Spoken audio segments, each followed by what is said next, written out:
School start ಆಯಿತು, ಮಕ್ಕಳ lunch ಬಾಕ್ಸಿಗೆ ಏನು ಮಾಡೋದಪ್ಪ ಅಂತ ಯೋಚನೆ ಮಾಡ್ತಾ ಇದ್ದೀರಾ. ಇವತ್ತೊಂದು ರುಚಿಕರವಾಗಿರುವಂತಹ ಅನ್ನದ ರೆಸಿಪಿಯನ್ನು ತೋರಿಸ್ತಾ ಇದ್ದೀನಿ.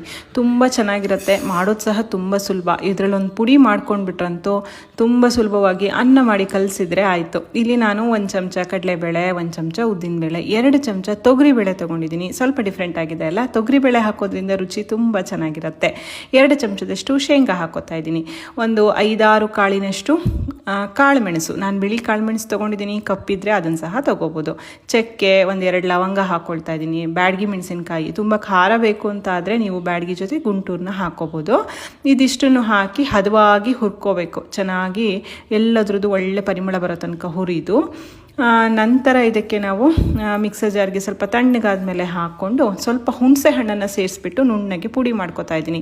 ಹುಣಸೆ ಹಣ್ಣು ಮೆದುವಾಗಿದೆ ಅಂತಾದರೆ ಇದರೊಟ್ಟಿಗೆ ಸ್ವಲ್ಪ ಹುರಿದು ಗರಿ ಗರಿ ಮಾಡ್ಕೊಳ್ಳಿ, ಅವಾಗ ನೈಸಾಗಿ ಪೌಡರ್ ಆಗುತ್ತೆ. ನೋಡಿ, ಈ ಪುಡಿ ಇದ್ಬಿಟ್ರೆ ಅನ್ನ ಮಾಡೋದು ತುಂಬಾ ಈಸಿ. ಇವಾಗ ಒಂದು ಫ್ರೈಯಿಂಗ್ ಪ್ಯಾನಿಗೆ 2 ಚಮಚದಷ್ಟು ಎಣ್ಣೆ ಸ್ವಲ್ಪ ಜಾಸ್ತಿ ಬೇಕಾಗತ್ತೆ. ಎಣ್ಣೆ ಬಿಸಿ ಆದಮೇಲೆ ಒಂದು ಅರ್ಧ ಚಮಚದಷ್ಟು ಸಾಸಿವೆ ಹಾಕ್ತಾ ಇದ್ದೀನಿ. ಅರ್ಧ ಚಮಚದಷ್ಟು ಜೀರಿಗೆಯನ್ನು ಹಾಕ್ಕೊಂಡು ಸಾಸಿವೆ ಸಿಡಿದ ನಂತರ ಹೆಚ್ಚಿರುವಂತಹ ಈರುಳ್ಳಿ ಸಹ ಇಲ್ಲಿ ಕಂಪ್ಲೀಟ್ಲಿ ಆಪ್ಷನಲ್, ಬೇಡದೆ ಹೋದರೆ ಸ್ಕಿಪ್ ಮಾಡ್ಬೋದು.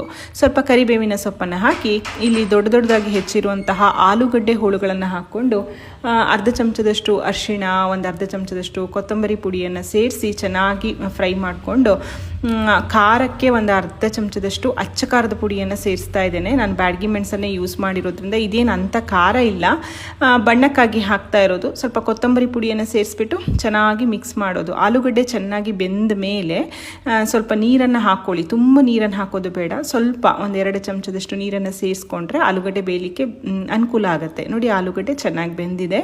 ಈಗ 1 ಕಪ್ಪಿನಷ್ಟು ಅನ್ನವನ್ನು ಉದುರಾಗಿ ಮಾಡಿಟ್ಕೊಂಡಿದ್ದೆ. ನಾನಿಲ್ಲಿ ಬಾಸುಮತಿ ಅಕ್ಕಿಯನ್ನು ಅನ್ನ ಮಾಡಿಟ್ಕೊಂಡಿದ್ದೀನಿ. ನೀವು ನಾರ್ಮಲ್ ಸೋನಾ ಮಸೂರಿ ಅಕ್ಕಿಯನ್ನು ಬೇಕಾದರೂ ಅನ್ನ ಮಾಡ್ಕೊಳ್ಬೋದು.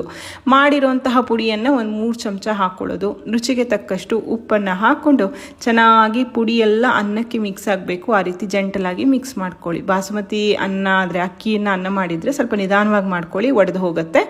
ನಿಧಾನವಾಗಿ ಎಲ್ಲ ಪುಡಿ ಎಲ್ಲ ಮಸಾಲೆ ಎಲ್ಲ ಅನ್ನಕ್ಕೆ ಹಿಡಿಯೋ ತನಕ ಮಿಕ್ಸ್ ಮಾಡಿ ಕೊತ್ತಂಬರಿ ಸೊಪ್ಪನ್ನು ಸೇರಿಸಿದ್ರೆ ರುಚಿಯಾಗಿರುವಂತಹ ಪೊಟ್ಯಾಟೊ ರೈಸ್ ಅಥವಾ ಆಲೂಗಡ್ಡೆ ರೈಸ್ ತಯಾರಾಗುತ್ತೆ. ತುಂಬ ಡಿಫ್ರೆಂಟ್ ಆಗಿರುವಂತಹ ರುಚಿಯಲ್ಲಿರುತ್ತೆ. ನೀವು ಸಹ ಟ್ರೈ ಮಾಡಿ. ವಿಡಿಯೋ ಇಷ್ಟ ಆದರೆ ಲೈಕ್ ಮಾಡಿ. ಸಂತೃಪ್ತಿ ಕಿಚನ್ನ ಫಾಲೋ ಮಾಡಿ.